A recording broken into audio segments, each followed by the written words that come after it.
Y si hablamos de inestabilidad política, vamos a centrarnos a esta hora en analizar, sobre todo a estas alturas, todo lo que ha dado de sí ese intento de magnicidio del candidato republicano, así oficialmente, a volver a la Casa Blanca, a Donald Trump, y otros múltiples asuntos, mirando a la primera economía del mundo y a otros puntos. Paul Victoria, autor del Manifiesto Austro-Libertario, muy buenos días. Buenos días. Bueno, a estas alturas en el que se sigue investigando todo lo sucedido en Pensilvania el sábado, quién intentó matar más allá, ¿no?, del pistolero derribado, quiénes son los responsables, si se pudo evitar. ¿Qué lectura hacéis en estos momentos? A ver, ¿quién mató, quién intentó matar a Donald Trump? Es evidente, el muchacho Crooks, Thomas Matthew Crooks, es el autor material del atentado, pero la pregunta es, ¿y quién estaba detrás? ¿Quién es el autor intelectual? Yo pienso que da un poco igual en este caso. No sabemos, por lo menos a estas alturas, si él actuaba solo o si hacía parte del movimiento Antifa o de algo parecido.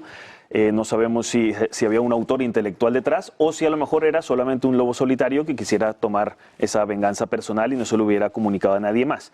Pero en cualquier caso, fuera un lobo solitario o fuera parte de una organización, cosa que no me sorprendería ninguna de las dos, aquí lo importante es quién pudo haberlo evitado, quién es responsable de lo que ocurrió, quién se pudo haber anticipado y no se anticipó.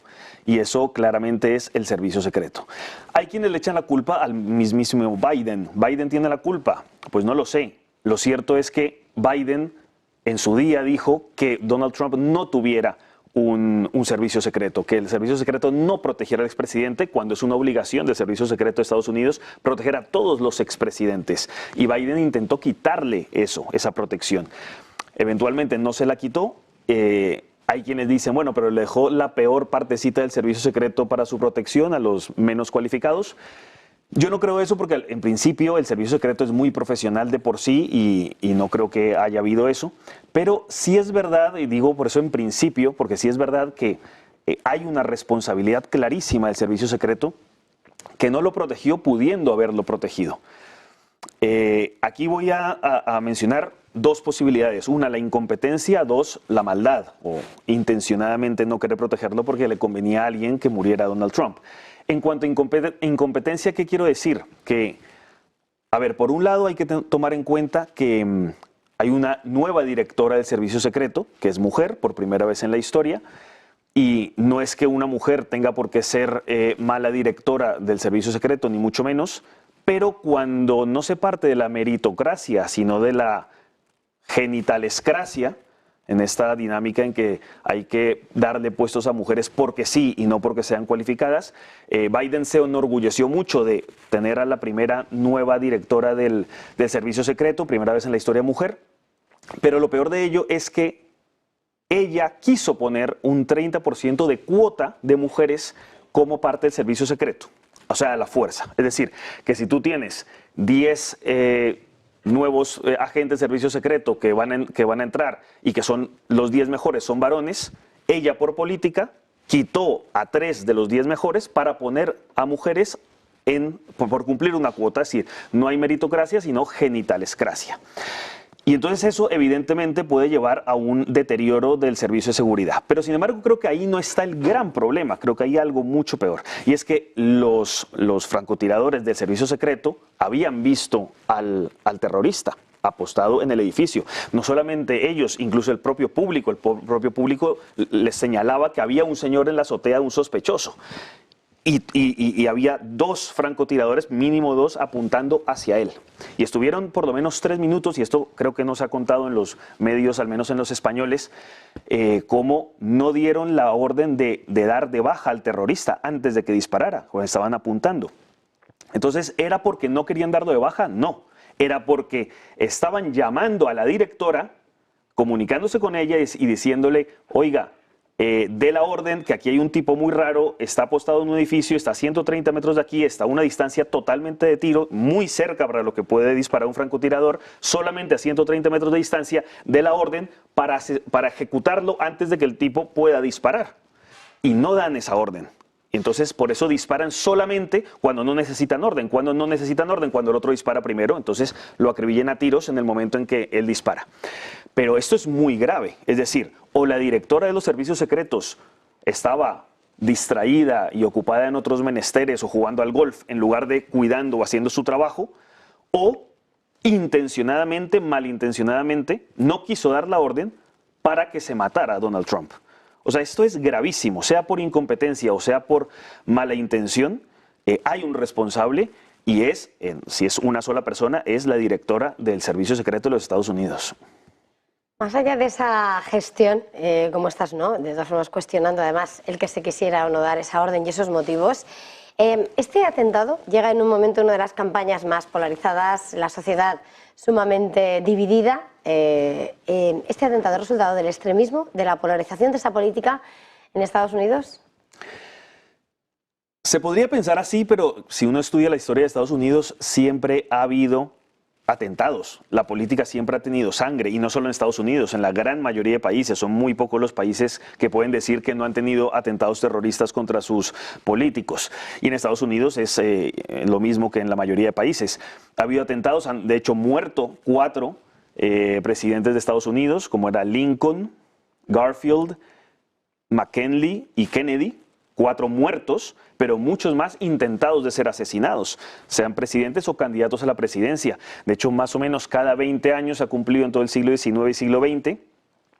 Más o menos cada 20 años hay un atentado o contra un presidente o contra un candidato a la presidencia. El último de ellos en 1981 contra Reagan, en el Hotel Hilton que le dispararon.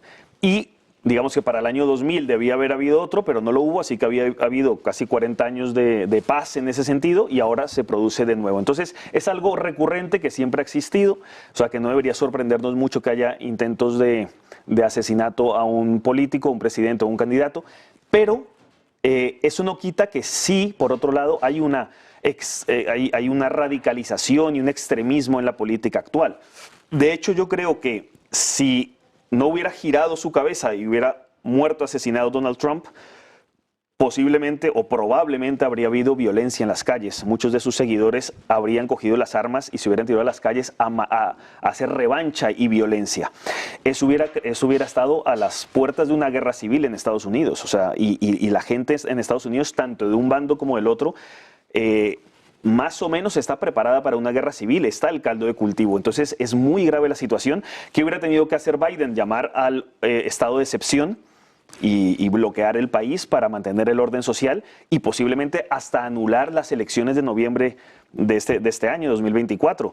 Y anular las elecciones por un estado de excepción, pues es un gravísimo golpe contra la democracia que casi que inventó la democracia moderna de Estados Unidos. Entonces hubiera sido un golpe terrible.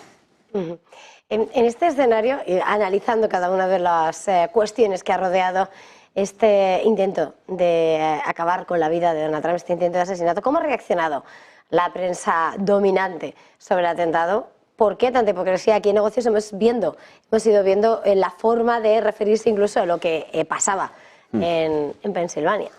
Sí, a mí me parece gravísimo cómo ha reaccionado la prensa internacional, por citar, por ejemplo, aquí lo tengo en la Nacional, el diario El País, uno de los más importantes de España, o sea, diciendo Trump evacuado tras sufrir un aparente atentado. Aparente, o sea, minimizando la cosa, o posibles disparos, como no se hubiera sido evidente que hubo disparos y un atentado, no, todo como muy posible. O el Newsweek que dicen ya en Estados Unidos, el movimiento MAGA responde con indignación. O sea, lo importante no es el atentado, sino cómo han reaccionado los otros. El Sunday Denver Post dice, el tiroteador muere en el ataque. O sea, ese es el titular. No, lo importante no es que intentaron matar a Donald Trump, sino que el tiroteador muere en el ataque. Es que es gravísimo. Washington Post, se escucharon fuertes ruidos, en lugar de decir hubo disparos contra el presidente Trump. El CNN, queda herido tras caer en un mitin, como si se hubiera caído y queda herido por la caída. O sea, en vez de decir se atentó contra, o sea, un intento de magnicidio. O sea, es que es increíble. Trump dice que ha sido disparado en The Boston Globe, dice, como si fuera una versión. Es decir, toda esta prensa del progresurderío mundial lo que hace es ponerse Si es para uno de los suyos, pegan el grito en el cielo, pero en cambio si es para los contrarios, es que no tiene ninguna importancia. O sea, es muy grave como los medios de desinformación del sistema han tratado este episodio. Incluso el New York Times dice, los votantes deben rechazarlo. Trump no está preparado para liderar el país.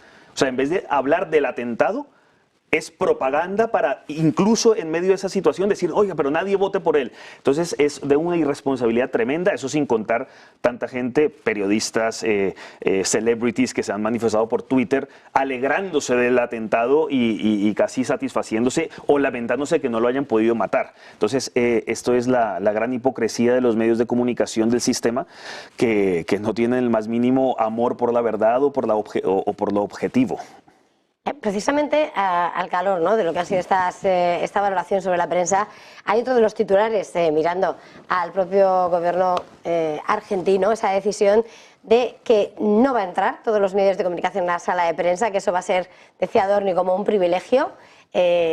¿Cómo se explica de alguna manera, ¿no?, en un momento en el que, bueno, la mirada está puesta, ¿no?, en la libertad de acceso a la información? Bueno, yo en esa medida en concreto no puedo apoyar al presidente Milei ni a Adorni, porque creo que eso es igualarse al pedrosanchismo y a los socialistas de todos los países que hacen un sesgo hacia la libertad de expresión y hacia la libertad de prensa, y me parece que lo óptimo sería que estuviera abierto a todas las facciones para que puedan dar respuesta y responder a las preguntas de todo tipo de medios de comunicación. Yo en eso no apoyo al presidente Milei. Antes de terminar, porque estábamos hablando de lo que ha sido ese intento de magnicidio, se está, por parte de los sondeos del mercado, viendo como tal vez incluso eso haya arropado aún más las encuestas a favor de que ganase las elecciones del mes de noviembre, le aupa algo más. No sé qué podría, por terminar un poco, cuál sería la fotografía de una vuelta de Donald Trump a la Casa Blanca, mirando a esa economía, mirando a la política exterior. A ver, por un lado, es decir, la frase que lo resume todo es fortaleza versus debilidad entre Trump y Biden. Ya se había visto en el debate que tuvieron cara a cara los dos, donde se veía un presidente Biden totalmente débil, por no decir otros calificativos, y Trump un presidente fuerte, joven, con energía, con fuerza. Eso ya se había visto claro en todo Estados Unidos. Pero esto del atentado fortalece mucho más esa visión, porque Trump, cuando cae al suelo herido y se levanta y pide sus zapatos y se pone los zapatos y levanta el puño y dice fight, fight y llama a la lucha, muestra una fortaleza y una energía que no solamente Biden no tiene, sino que casi ningún otro candidato podría haber tenido eso. La mayoría de candidatos, es decir, si un atentado hubiera sucedido contra Biden, hubiera sido agachada su cabecita y corrido entre los escoltas al coche y se hubiera ido sin decir nada. Si le hubiera pasado lo mismo a Hillary Clinton, a Obama, se hubieran simplemente agachado bajo los escoltas y desaparecido. Pero Trump es un candidato, y yo no soy ningún pro-trumpista, pero tengo que decir que es admirable, verdaderamente admirable lo que hizo, de levantarse con fuerza, con energía y decir, aquí estoy vivo, aquí sigo, no pueden matarme, no pueden derrotarme, aquí seguimos la lucha, sigamos salvando a América. O sea, esa fortaleza es impresionante y eso, claro, por supuesto, lo va a catapultar a que posiblemente, o con mucha probabilidad, sea el próximo presidente de los Estados Unidos en noviembre de 2024. Y sobre la economía. Y política exterior. Y la política exterior, sí. A ver, como te dije antes, yo no soy un pro-trumpista, porque Trump al fin y al cabo es un proteccionista, mercantilista, intervencionista, estatista, socialista. Entonces eso pues con los libertarios no puede encajar. Entonces, ¿qué hace Trump? Él, si vuelve a ganar en la presidencia, pues seguirá haciendo esa misma mala formación en economía que tiene. Va a seguir haciendo manipulación de la moneda, manipulación del dinero, control del Banco Central, bajada de tipos de interés, o sea, es intervención en la economía y en la moneda. Luego, tampoco cree en la libertad de comercio. Donald Trump está más bien a favor de levantar muros, cerrar fronteras, elevar tasas y aranceles de importación y de exportación, o sea, va contra el libre comercio y de alguna manera incluso un poquito contra la propiedad privada. Donald Trump se encarga de esa guerra comercial que Biden continúa, es decir, Donald Trump puso 25% de aranceles a los automóviles eléctricos chinos que entraban en Estados Unidos. Biden lo aumentó al 100% de tasas de aranceles, es decir, que un consumidor paga el doble. Si llega Donald Trump puede que incluso suba eso, es decir, es una lucha entre socialistas, entre republicanos y demócratas, entre Trump y Biden. Todos son estatistas y lo que hacen es perjudicar al ciudadano común a favor de aumentar el poder de la administración de su nación. Y no solamente eso, es que Trump, y tengo que criticarlo, y a mí me parece un hombre admirable y creo que tiene buenas cosas, pero creo que no se puede evitar de criticarlo por ir contra la libertad y contra los principios básicos de la economía. Él hace déficit fiscal, es uno de los presidentes que más ha gastado, que más ha impreso dinero, que más se ha endeudado. Ha hecho endeudar a Estados Unidos a unas cifras estratosféricas. Entonces, ¿qué hace un libertario? Todo lo contrario, lo que hace es equilibrar el presupuesto, que se gaste menos de lo que se ingresa. Trump hace que se gaste más de lo que se ingresa y esa brecha la tiene que cubrir o con imprimir más moneda o con endeudarse más, y todo eso perjudica al país. Entonces, yo creo que en economía pues no es muy positivo que gane Trump, pero también es seguramente peor que gane otro.